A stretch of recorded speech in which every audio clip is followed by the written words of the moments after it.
Aniversário em agosto, em nome de Jesus. Vamos lá. João capítulo 17, no versículo 20.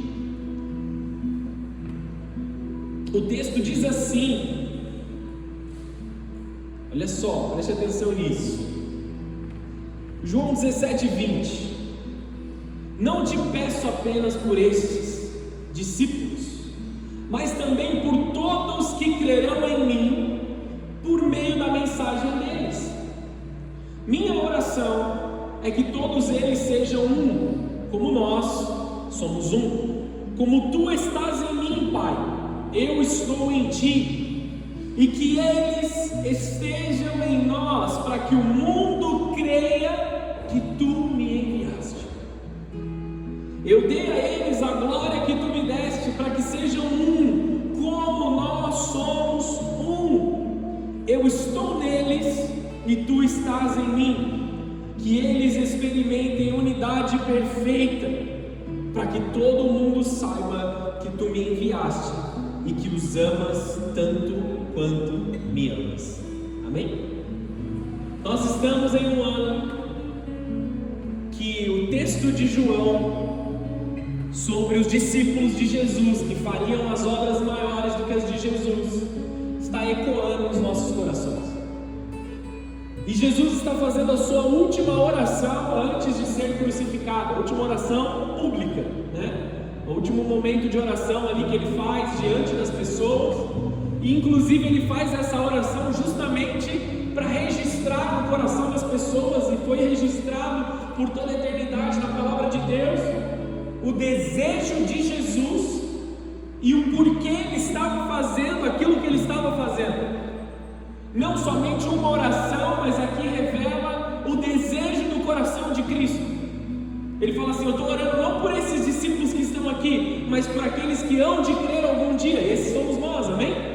Por causa da fé de Pedro, de João, por causa da fé de Maria, mãe de Jesus ali, por causa da fé de todos eles, nós fomos alcançados. O desejo de Jesus tem se cumprido nas nossas vidas. E eu creio que nessa noite nós vamos ter um vislumbre do coração do Pai sobre as nossas vidas, e do desejo de Cristo sobre os nossos corações. Em um ano que temos falado tanto sobre o discipulado, daquilo que nos leva a viver como semelhança de Cristo, nós precisamos entender qual é o desejo de Jesus para os nossos corações. Amém ou não? Amém. Nós precisamos ser discipulados pela palavra de Deus e pela beleza de Deus, pela doçura do coração de Jesus. E é isso que eu creio que o Senhor Jesus fará nas nossas vidas essa noite. Ao mesmo tempo, essa é uma mensagem bem pastoral, de um coração de pastor, de um coração de pai espiritual, tipificando a Cristo em nosso meio, nunca substituindo Jesus, amém? Mas tipificando quem Cristo é nas nossas vidas, apontando para Jesus e buscando ser como Cristo é, amém? Tendo dado essa introdução mais longa do que de costume, feche os teus olhos, abaixe sua cabeça, vamos orar mais uma vez. Senhor Jesus, nós estamos aqui na Tua presença, Pai, porque nós queremos ser cuidados, corrigidos, amados e ensinados pelo Senhor.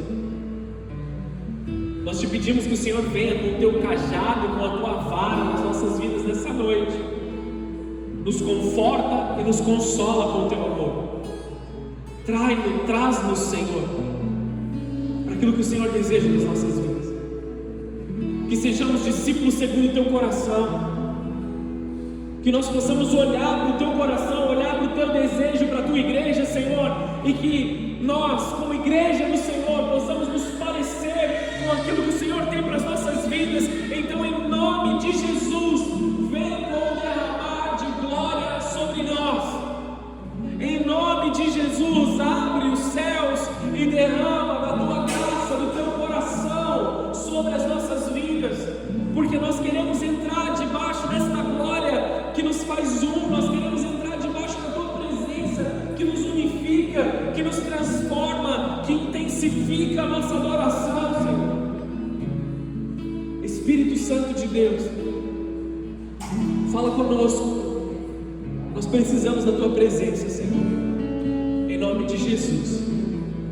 Em nome de Jesus. Amém. Amém. Você pode dar uma salva de palmas ao Senhor?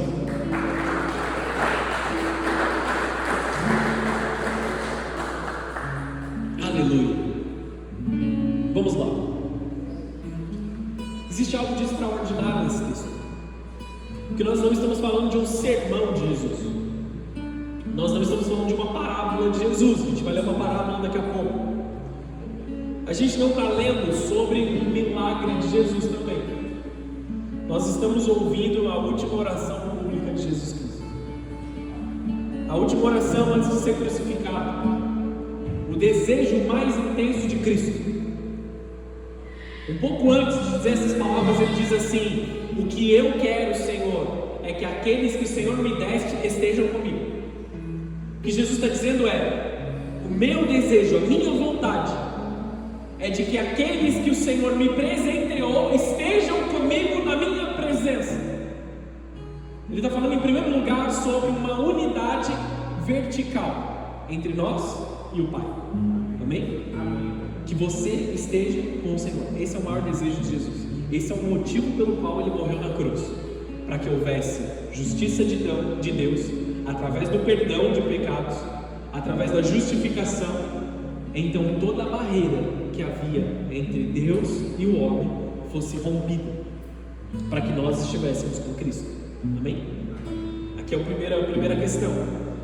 A segunda parte, que é o que nós vamos focar aqui agora, é que da mesma forma que nós temos uma unidade vertical com Deus, nós temos uma unidade horizontal com Deus, entre eu e vocês, entre uns e os outros. Estar em unidade com o seu irmão, com o irmão que está do seu lado. Dá uma olhadinha ao redor aí da igreja, dá uma olhada no rosto das pessoas, talvez você não conheça alguém. Apesar de terem pessoas que não têm uma beleza tão aparente aqui nessa igreja, apesar da cara de cansado de alguns depois de um dia de trabalho, nós nos unimos com Deus através de unirmos os nossos corações uns com os outros, de estarmos na presença uns dos outros e nos alegrarmos de estarmos uns com os outros, de cumprir os mandamentos de Cristo através de chorar com os que choram e nos alegrar com aqueles que se alegram. Então, se é motivo de alegria de um, nós todos nos alegramos. Se é motivo de tristeza de um, todos nós nos entristecemos. Isso é ser igreja. Amém, queridos? Isso é cumprir o desejo de Deus nas nossas vidas. Na última conversa entre o Filho de Deus e o próprio Deus antes do Calvário, Jesus poderia pedir muitas coisas. Ele poderia pedir aquilo que ele pediu no Getsemane sozinho: afasta de mim esse cálice. E poderia ter sido público isso para todos. Ele poderia ter pedido riquezas, proteção, que os anjos viessem e o confortassem. Ele poderia ter pedido muitas coisas, mas aquilo que ele pede diante do povo de Deus, é que eles estejam comigo e que eles sejam um, assim como eu sou um com o Pai. Estão acompanhando?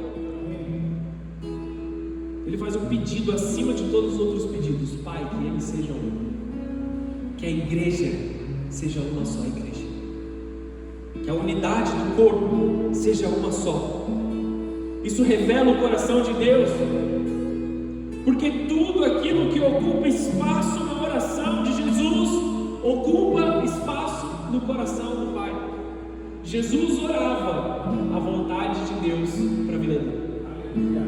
Jesus detinha o coração do Pai, e eu e vocês temos que ter um coração transformado para possuirmos o coração do Pai.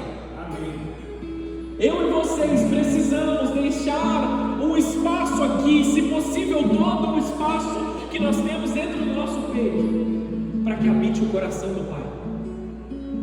O coração do Pai que olha para o filho que se perdeu, o coração do Pai que abre a janela e vê o filho pródigo lá no final, voltando para casa, e ele não espera, ele não mede esforços, ele desce correndo, ele vai em direção do filho pródigo correndo e o abraça. O meu filho estava morto e agora está vivo.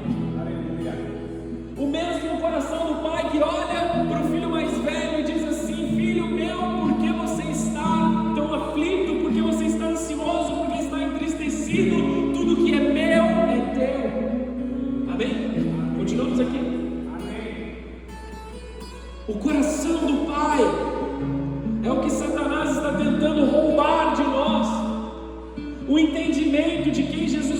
o desejo de Jesus para nós é o que Satanás está tentando roubar. Jesus sabia que Satanás jamais conseguiria destruir a igreja por fora, se ele antes não destruísse a igreja por dentro, roubando a intimidade, roubando a unidade do corpo, roubando o companheirismo, roubando o amor ao próximo. O coração do Pai sempre desejou uma família, nunca um povo dividido. Você pode dizer amém? Amém. Esperei um amém, né? Vamos lá, igreja. Está muito silencioso nessa igreja pentecostal.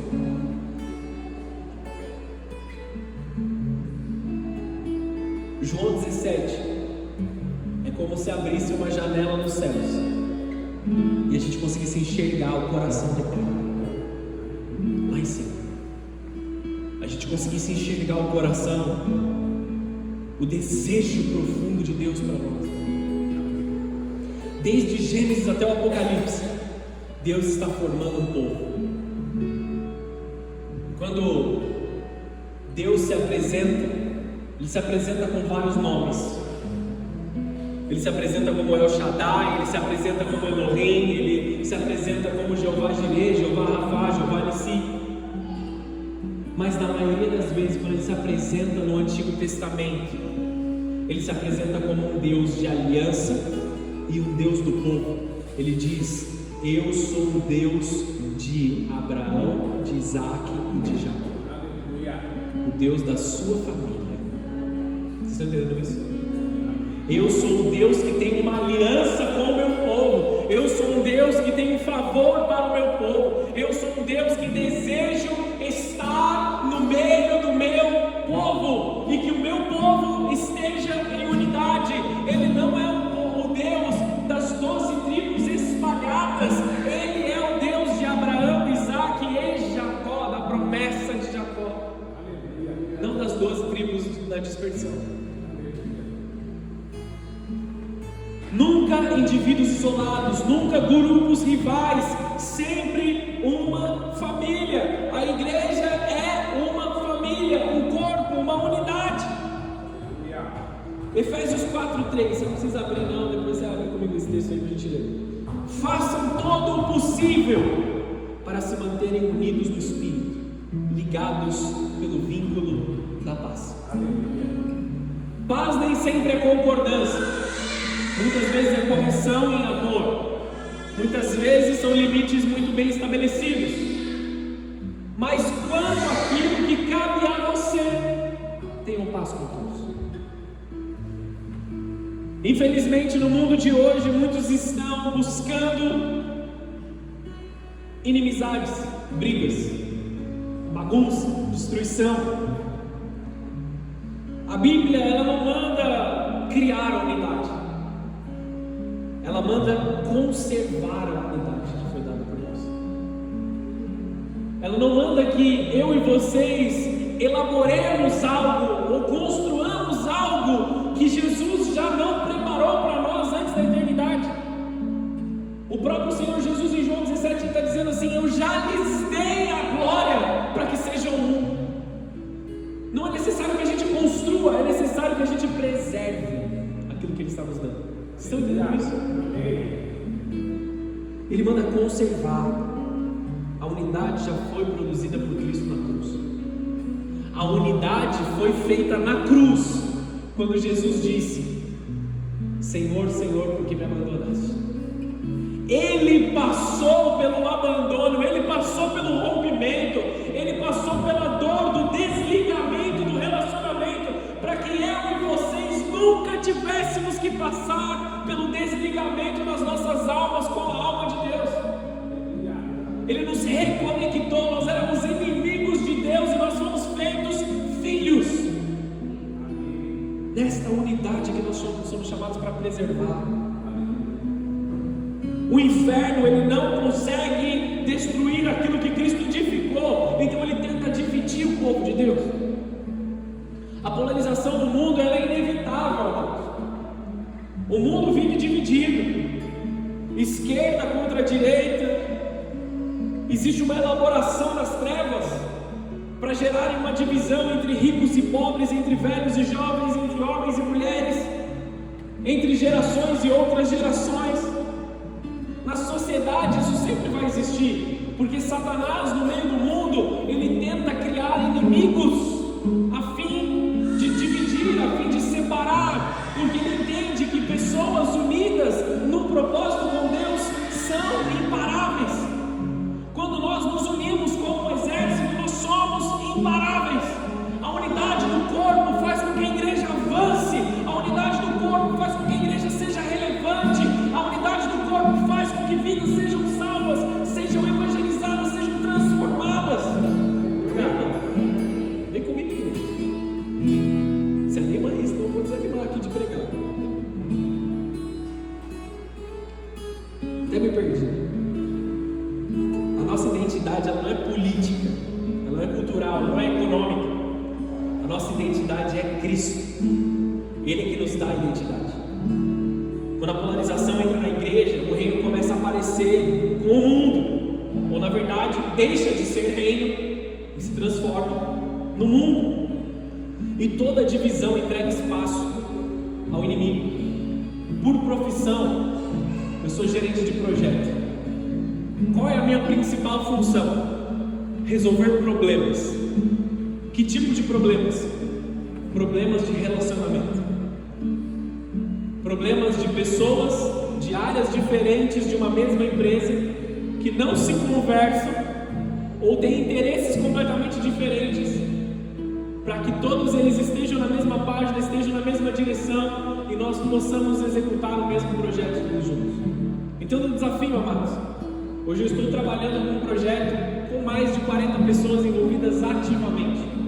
Eu lidero uma equipe de mais de 15 pessoas debaixo de mim diretamente, fora as outras pessoas que a gente tem que fazer, eles interagirem. E pasmem, eles brigam todos os dias, eles se desentendem todos os dias. Nós temos problemas para resolver todos os dias. O cliente briga com o fornecedor, aí o TI briga com o negócio, é uma bagunça. O mundo está dividido em todos os lugares. Essa é a realidade do mundo, esse é o dia a dia do mundo. E talvez a minha empresa não seja tão diferente da sua empresa, nem o meu trabalho tão diferente do seu trabalho. A realidade é que isso não pode ser a realidade da igreja. Essa é a verdade. Isso não pode ser a igreja, porque toda divisão entrega espaço para o inimigo. Nem deveria falar porque está sendo gravado, mas já que a gente entrou nesse assunto, eu infelizmente estou passando por um momento difícil no trabalho, porque como chefe ali eu preciso fazer o desligamento de uma pessoa, né? E aí nós olhamos uma quebra de relacionamento tão grande que a pessoa, para tentar se proteger, começa a mentir, e a gente descobre a mentira logo de cara. Amém? Não é muito difícil você descobrir que uma pessoa está mentindo num ambiente de trabalho. O problema é que quando você descobre uma mentira, tudo vai à ruínas, amados. Tudo vai à destruição. Eu, como gestor, não gosto que mintam para mim. Amém? É uma das piores coisas. Eu fico quando dá aquela, o sangue chega até a ferver quando você descobre a mentira. Mas a realidade, amados, é que esse é o lugar aqui para nós entregarmos as nossas falhas diante do altar do Senhor. Porque num trabalho, num emprego, a sua mentira, ela pode causar sua demissão, é um grande problema e tal, mas ela acaba por ali. Dentro da igreja nós permanecemos, nós somos corrigidos por quem Cristo é. Dentro da igreja é o único lugar onde nós vamos ouvir que fazer algo errado é errado. Nós seremos corrigidos por isso. Você não é descartado pelo que você fez, mas você precisa corrigir a sua quebra de relacionamento. Jesus nos uniu em uma igreja para corrigir os nossos relacionamentos, para corrigir o formato com que nós tratamos todas as coisas. Então talvez você olhe para a sua casa, você olhe para a sua família e você diga: meu casamento talvez não seja tão bom assim, meu relacionamento talvez não seja dos melhores, eu brigo com a minha esposa, eu brigo com meu marido, eu brigo com os meus filhos. Se você tem sangue pulsando nas suas veias, você provavelmente faz alguma dessas coisas. Amém? Amém. E você julgue de você mesmo ser pequeno, Mas existe uma diferença entre aquele que faz todas essas coisas e acha que ele é o máximo, e aquele que faz essas coisas erradas, mas submete o seu coração falho diante do altar do Senhor e diz: Senhor, me perdoa, porque mais uma vez eu tenho errado, mais uma vez sabendo que eu poderia acertar, o mal que habita em mim tem me levado para o lugar errado. Senhor Jesus, eu preciso que o seu Espírito Santo venha cuidar de mim, venha me ensinar, venha me transformar, porque eu e vocês, como igreja, precisamos valorizar relacionamentos saudáveis. O mundo não valoriza, nós precisamos valorizar.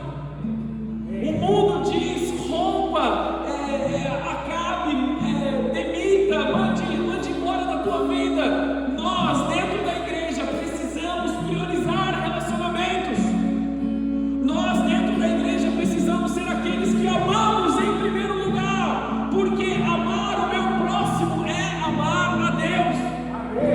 Respeitar o meu próximo é respeitar a imagem e semelhança de Deus na vida do meu próximo. Ele é diferente, ele é feio, ele me irrita. Sim, provavelmente. Mas fazê-lo é uma forma de adoração do Senhor. E a gente canta as músicas maravilhosas, mas não adora o Senhor no dia a dia, amando o nosso próximo. Jesus sabia quem era o verdadeiro inimigo. Não foram os romanos, não foram os fariseus. Efésios 6,12 diz que a nossa luta não é contra carne e sangue, não é contra pessoas. A minha luta, a sua luta não é contra pessoas, é contra o maligno, contra o pecado, contra as trevas. E se eu me afastar das pessoas que vão me ajudar a vencer essa guerra, eu tenho um problema. Casamentos, amizades, igreja, comunhão, célula, tudo isso foi programado e projetado para nos abençoar. Muitas vezes nós fugimos daquilo que foi planejado por Deus para nos abençoar. Está aqui comigo? Posso te pastorear? É uma estratégia militar, amados. Em toda guerra existe uma estratégia conhecida. O exército unido, o exército que não tem brecha, vence a guerra. Pode ser pequeno ou pode ser grande. E o inimigo, ele precisa dividir para conquistar. Se eu causo divisão no exército, eles não conseguem ser efetivos. Nenhum exército precisa ser derrotado de frente se ele puder ser dividido internamente. Satanás trabalha na divisão e começa a ruir. Foi assim que inúmeros conflitos da história, Satanás ele consegue vencer, ele consegue derrotar. Ele sabe que uma igreja unida é imparável. A igreja de Atos 2, ela havia sido acrescentado pessoas diariamente por causa da unidade do povo, porque o povo era efetivo na sua unidade. Gálatas capítulo 5, versículo 15, abre lá comigo, vou tomar um gole de água.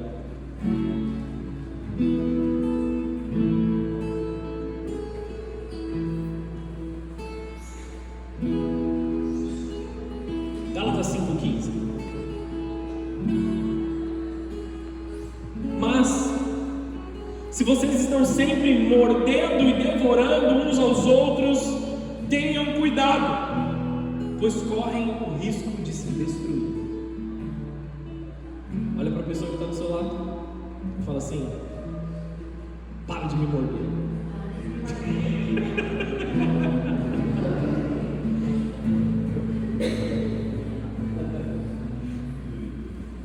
Eu achei até engraçado isso. Se vocês estão mordendo e devorando uns aos outros, a que ponto chegamos, amados? A que ponto chegamos quando a igreja está devorando uns aos outros, está diminuindo uns aos outros? Satanás não precisa nem destruir a gente está fazendo o trabalho dele. Satanás não precisa causar divisão. Meu eu inflamado está devorando meu irmão. Eu estou mordendo e devorando a fé e devoção do meu irmão. Quando nós estamos separados, quando nós nos unimos, amados, nós somos cura um para o outro. Quando nós estamos unidos como uma célula, quando nós estamos unidos como igreja, quando nós caminhamos no mesmo propósito, quando nós oramos uns pelos outros, nós estamos, amados, crescendo, nós estamos atraindo os milagres de Deus sobre as nossas vidas. Uma das coisas que eu sempre digo para as pessoas, quando elas de forma tardia me contam alguma coisa, alguma situação que eles estão passando, alguma doença que estão enfrentando, um problema que estão enfrentando, a primeira bronca que eu dou, e talvez seja pelo meu temperamento e amor pastoral, é: por que você não me disse antes? A gente já poderia estar orando por isso há algum tempo atrás. Amém? Amém. Nós poderíamos já estar orando por isso, a gente já poderia ter visto a cura, mas tudo bem. Vamos orar agora. Vamos resolver agora. Vamos buscar o Senhor. Deus odeia quem produz divisões. E eu vou ler o texto bíblico para você não acreditar na minha palavra. Provérbios capítulo 6, versículo 16. Abre lá, vamos lá, vai.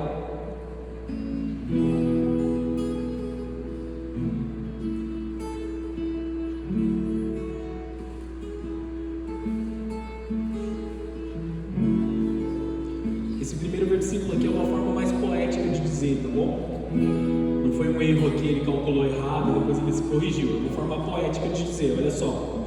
As 6 coisas que o Senhor odeia, ou melhor, 7 coisas que Ele considera detestáveis: olhos arrogantes, língua mentirosa, mãos que matam o inocente, coração que trama a maldade e pés que se apressam em fazer o mal, testemunha falsa que diz mentiras e aquele que semeia desentendimento entre os irmãos. Tudo isso aqui destrói a igreja, vocês estão entendendo? Amém. Porque o Senhor odeia ou abomina essas coisas, em uma outra versão? Porque vai totalmente contra o desejo dele de João 17. A gente ainda está no mesmo João 17, amém? O mesmo desejo de Deus,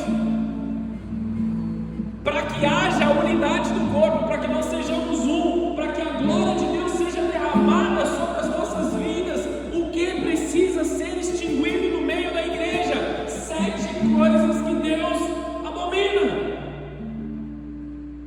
Essas 7 coisas, Deus odeia algo mais do que tudo: aquele que semeia discórdia entre os irmãos. Continua comigo? Amém. Isso aqui, amados, deveria nos assustar. Porque qualquer coisa que nós dissermos que seja para causar tropeço para o nosso irmão, nós já estamos fazendo algo que Deus abomina. Nós precisamos tomar cuidado para não ser pedra de tropeço para os nossos próprios irmãos, para aquele que nós dizemos que nós amamos tanto, porque nós amaremos a Deus e serviremos a Deus através de servir o nosso irmão. Eu não estou dizendo para você não corrigir os pecados, eu não estou dizendo para você esconder as falhas, eu não estou dizendo para você ser conivente com o mal. O que eu estou te dizendo é para você não, de livre e espontânea vontade, causar destruição, ou movido pelo seu sentimento, movido pela sua insatisfação ou ofensa. Quem lembra da pregação sobre ofensa? Movido pela ofensa, você causar dor no teu irmão para se justificar.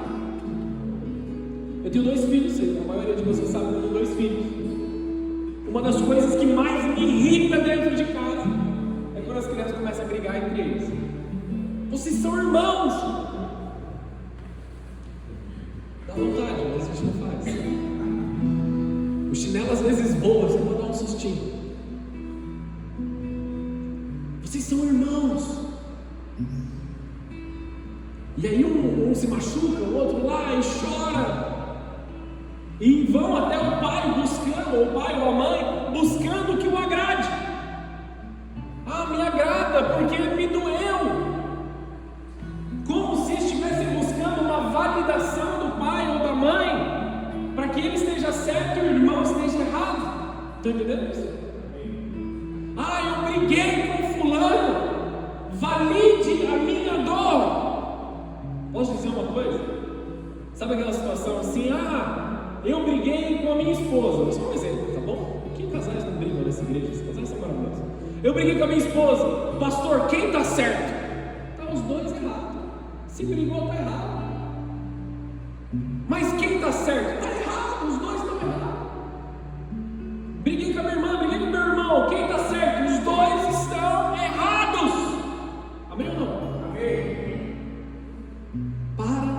morder e devorar. Estou tentando ser mais engraçado aqui, porque é um assunto muito sério.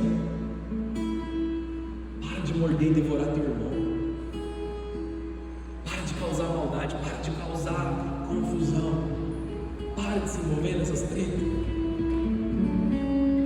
Só que deveria nos assustar. Não diz apenas que Deus desaprova, mas diz que Deus odeia. Essa é a realidade. Porque quem divide filhos fere diretamente o coração do pai. Se existe uma divergência entre os irmãos, o pai não se agrada. Como que o pai vai validar o coração de um filho, sendo que o filho não está atendendo o coração do pai? Vocês lembram da diferença entre amor de Deus e favor de Deus? Vou explicar para todo mundo de novo. O amor de Deus, ele é constante, ele é eterno, Deus te ama, independente de quem você é. O mais vil pecador é amado por Deus, amém? Amém. Mas o favor de Deus está para aqueles que o obedecem, aqueles que conhecem o coração do Pai e buscam agradar o coração do Pai. Quem divide filhos fere diretamente o coração do Pai. Toda fofoca, toda intriga, toda panelinha, toda competição, toda disputa ministerial, toda conversa que separa os irmãos, atinge diretamente aquilo que Jesus pediu para ser preservado em oração. Amém. Continua comigo? Amém. Isso te assusta? Me assusta um pouco também, porque nós precisamos reconhecer a nossa falha nessa área. O maior combustível da divisão é a comparação. Abre sua Bíblia comigo mais um texto aí, vai. Vamos lá.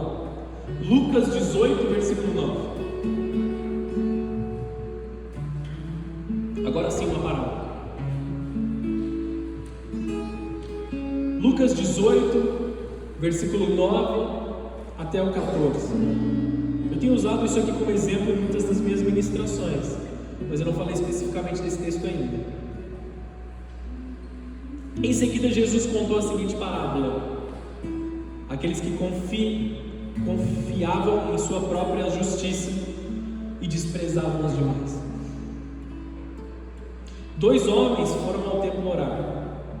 Um deles era fariseu e o outro cobrador de impostos. Vou contextualizar para você, tá bom? Fariseu eram os mestres da lei, os caras que conheciam a lei, os que ministravam dentro do templo, os que eram mais espirituais do que a maioria e deveriam, por mandato de Deus, servir ao povo e ensinar a palavra de Deus ao povo, amém? Eles tinham uma responsabilidade eclesiástica de cuidar do povo de Deus na terra de forma espiritual, amém? Beleza? E o cobrador de impostos era visto como uma das piores profissões, porque sendo judeu, ele trabalhava para os romanos cobrando imposto dos judeus, ou seja, ele era a escória da sociedade. Tinham as pessoas impuras e tinham os cobradores de imposto lá embaixo. Eles eram aqueles que eram odiados de todos os lados. Jesus usou essa visão justamente porque ele queria causar aqui um discernimento sobre o povo. 2 homens foram orar, um fariseu e um cobrador de impostos. Em outras versões, um publicano.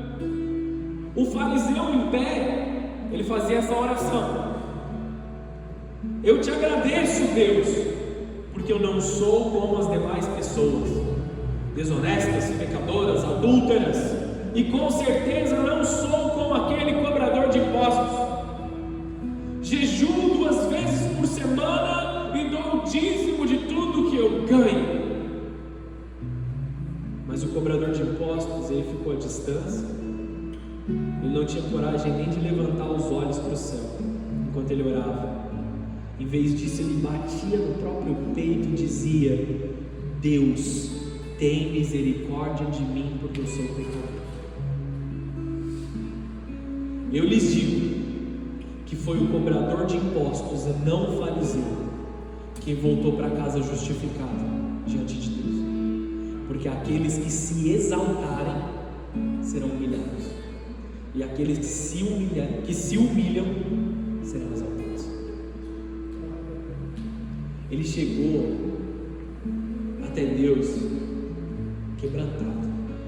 Ele chegou até Deus reconhecendo a pequenez, reconhecendo a falha, reconhecendo o erro, reconhecendo a ausência de relacionamento, reconhecendo a dor interna. Ele se prostra, não consegue nem olhar para o céu, ele não consegue olhar para o teto do lugar onde ele estava. Ele abaixa a cabeça, começa a bater no peito e diz: Deus, faz misericórdia de mim, porque eu sou um pecador.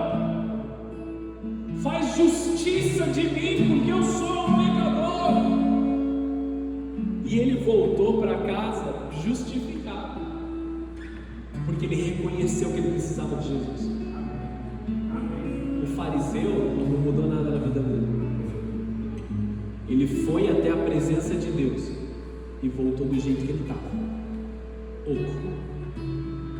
Ele chegou até Deus e falou assim: não, eu sou top. As minhas roupas estão sempre limpas, as minhas mãos estão sempre lavadas. Eu cumpro todas as leis, eu sei todos os mandamentos. Me faz uma pergunta bíblica que eu sei responder. Eu sou ótimo, eu conheço tudo, eu ensino as pessoas. Obrigado por não ser como aqueles pobres coitados pecadores. Vocês estão entendendo aqui, amados? Será que a gente já se comportou como fariseu? Não estou chamando ninguém de fariseu aqui não, amém, amados? Por favor, discernimento sobre vocês. Mas será que nós já não nos comportamos como fariseu? Eu quero dar o maior dízimo da igreja. Fala com Deus, resolve com Ele. Se assim for, glória a Deus. Mas para quê? Para a glória de Deus ou para a sua própria glória? Para que você abençoe os outros ou para que você construa o seu próprio reino? Para que você seja aplaudido pelo que está acontecendo? Ele fala: eu dou dízimo de tudo que eu tenho.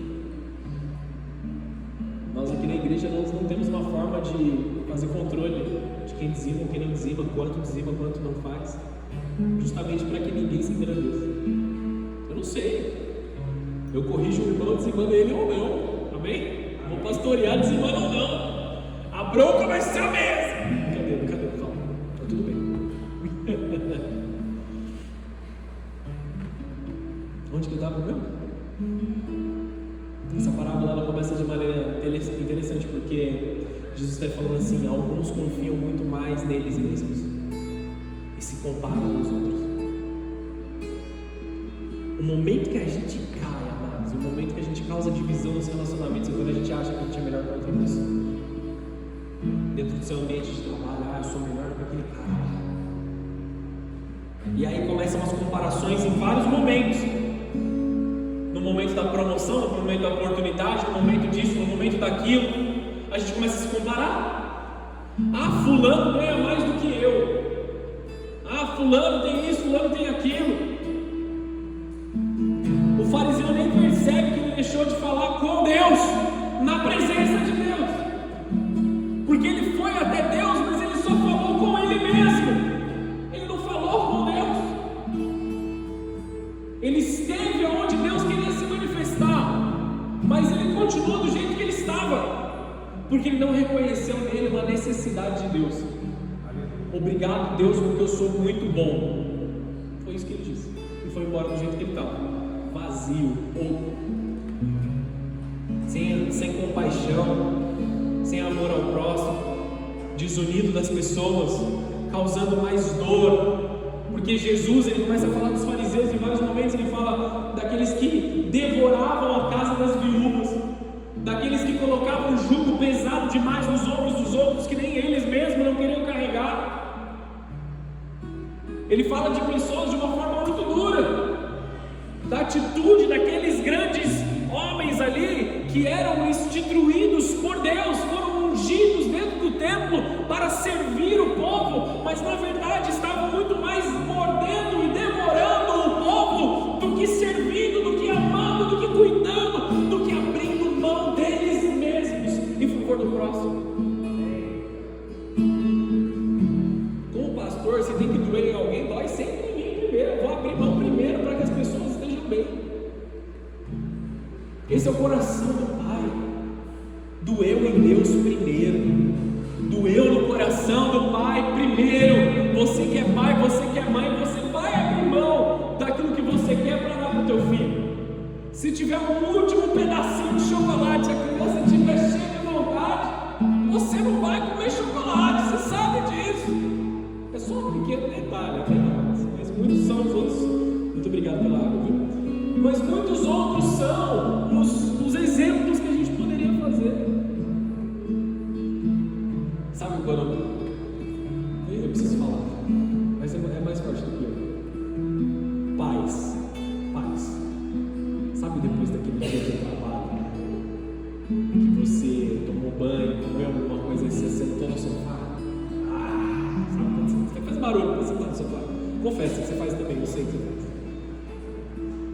Aí veio uma criança saltitando na sua direção. Pai, mãe, estou com sede. Você sabe que você tem que levantar. Não sabe, mas de criança pequena principalmente, aí você começa a ensinar e buscar sozinho, né? Essa é a hora de falar, meu Deus, essa criança tem que pegar essa água sozinha. Mas você vai levantar. Que vai doer você primeiro, tem que doer você primeiro. Você é pai, esse é o coração do pai. Doeu em Cristo primeiro. Amém ou não? Amém. Esposas, Deus sabe que você tem se aproveitado do teu marido antes de dormir, amém? Deus está vendo.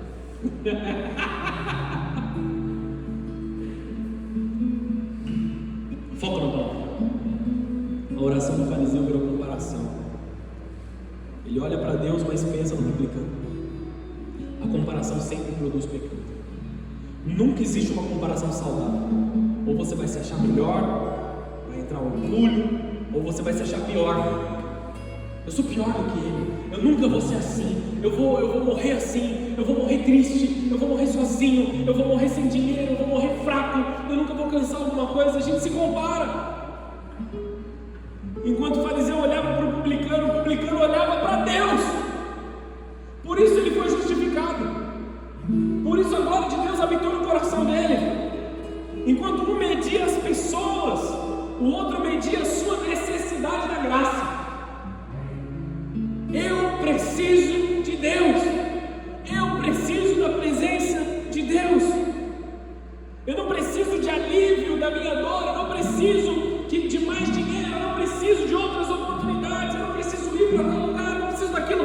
Eu preciso de um encontro com Deus. Eu estou aflito, eu estou triste, eu estou com dificuldade. Eu preciso de um encontro com Deus. Essa é a resposta.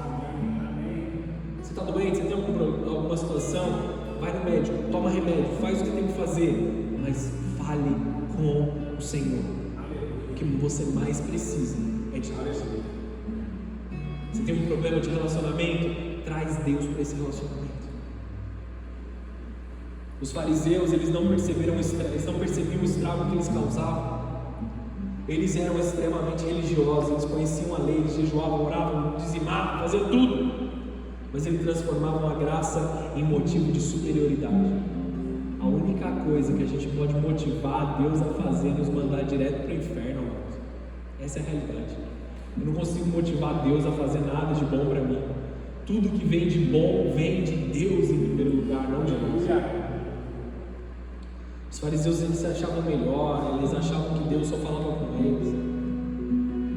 Mas eles produziam um ambiente pesado, eles afastavam as pessoas, eles humilhavam os pecadores, eles humilhavam os pequeninos, eles criavam castas espirituais, eles esqueciam que sem graça, eles esqueciam que eles recebiam de graça, sem merecimento. Continua comigo? Amém. Só que o publicano, ele voltou justificado. O cobrador de impostos, ele voltou justificado. Ele reconheceu a falha, ele reconheceu o erro.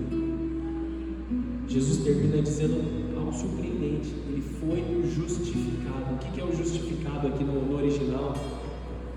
É como se ele nunca houvesse pecado. É como se ele nunca tivesse nada manchando a sua ficha. Como se ele nunca tivesse tido nenhuma advertência, nenhuma dor. Como se nada tivesse acontecido na vida dele. Limpo, como quem acabou de nascer, mas de novo. Como uma criança sem pecado. Justificados diante de Deus, porque ele reconhecia que ele precisava melhorar. Ele valorizava os relacionamentos. Talvez os seus relacionamentos não sejam perfeitos, mas valorize o que Deus te deu.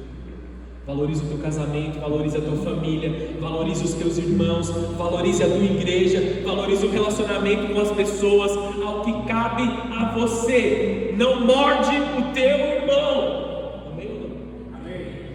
Ao que cabe a você, não cause dor para as pessoas que estão ao teu redor. Ao que cabe a você, seja respeitoso e cuidadoso com o teu irmão. Ame o teu próximo, tenha compaixão do teu próximo. Ame a tua igreja, ame a tua comunidade de fé. Ela te protege, ela cuida de você, ela cuida do teu crescimento espiritual. Ame a tua família, cuide dos teus pais, cuide dos teus irmãos, cuide dos teus filhos, porque isso é bênção para você. Ah, mas e se eles não fizerem para mim? Amados, faz o que cabe a você e deixa Deus cuidar das outras coisas. Deixa Deus cuidar das outras coisas. Ah, mas é injusto. O injusto é Jesus ter morrido na cruz por nós, que era pra gente estar lá, amém? Essa hora você não quer justiça, né?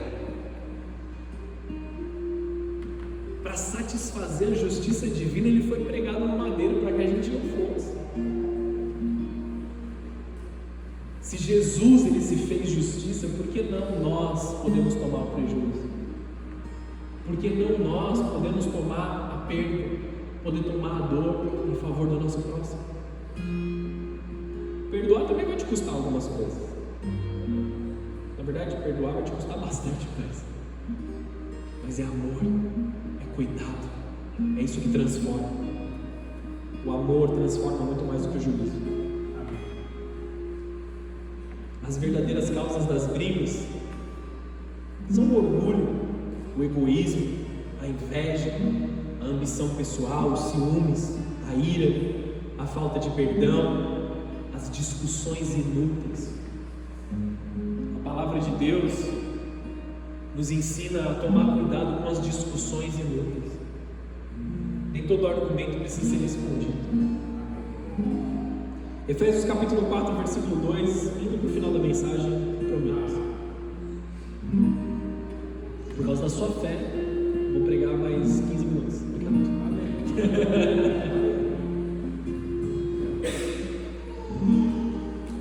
Efésios capítulo 4, versículo 2. Sejam sempre humildes e amáveis, tolerando pacientemente uns aos outros em amor. Façam todo o possível para se manterem unidos no Espírito, ligados pelo vínculo da paz, pois há um só corpo e um só Espírito, assim como vocês foram chamados para uma só esperança. Há um só Senhor, uma só fé, um só batismo e um só Deus e Pai de tudo, o qual está sobre todos, em todos e vive no meio de todos. Amém. Uma só fé, um só batismo, uma só graça, um único Pai que vive em todos e através de todos nós. A unidade é preservada através da humildade, da mansidão, da paciência, do amor, da compaixão, suportando uns aos outros. Continua aqui comigo, amados. Acima de tudo, revistam-se do amor. E Jesus ele conclui a oração dele de João 17 dizendo assim: para que todos creiam que há um Deus. A unidade serve para que o mundo creia que Deus existe. A oração de Jesus ela precisa ser a oração das nossas vidas. O coração do Pai precisa ser o coração que está em nós. Deus, aquilo que eu quero é que haja unidade nos meus relacionamentos. É que eu faça parte de um corpo que é unido, sem divisão, sem mancha, sem mácula, sem dores. Jesus não vai buscar as igrejas, Jesus vai buscar a igreja. Nós não podemos ter competição entre placas, entre líderes. Eu sou de Paulo, eu sou de Apolo, eu sou disso, eu sou daquilo. As nossas reuniões não podem ter divisão. Paulo ele diz assim: quando vocês se reúnem, alguns comem muito, alguns passam fome. Vocês não estão se reunindo para a ceia do Senhor. E ele não se afasta da ceia do Senhor. Ele fala assim: eu estou indo aí corrigir. Eu estou indo aí puxar a orelha de todo mundo para todo mundo comer igual. Vocês estão entendendo isso? Amém. Quando vocês se reunirem para cear no Senhor, que todos tenham tudo em comum.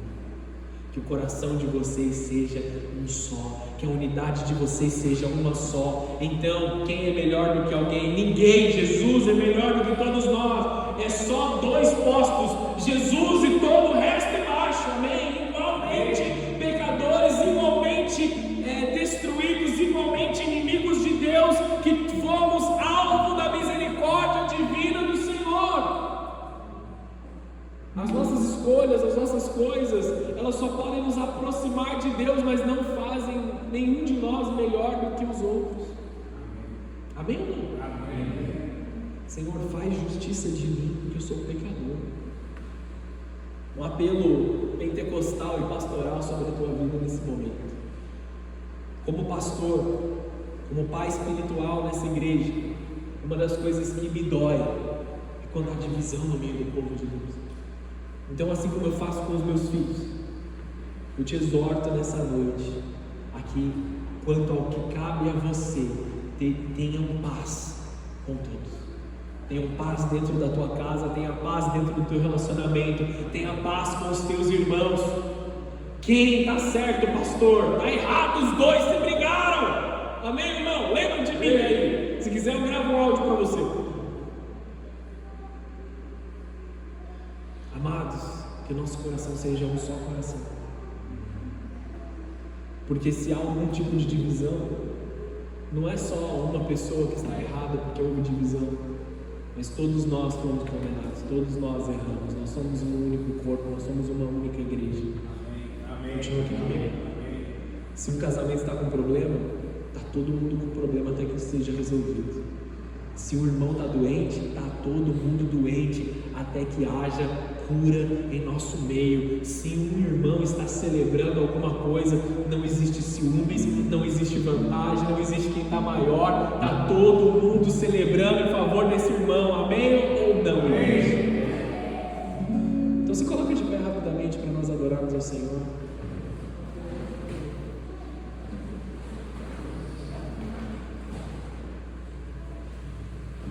Quero te convocar à verdadeira unidade nesse momento. Quero te convocar a crer e viver um só corpo, um só batismo, uma só fé, uma só graça, um só Deus, que é tudo em todos. Feche os teus olhos aí no teu lugar. Se existe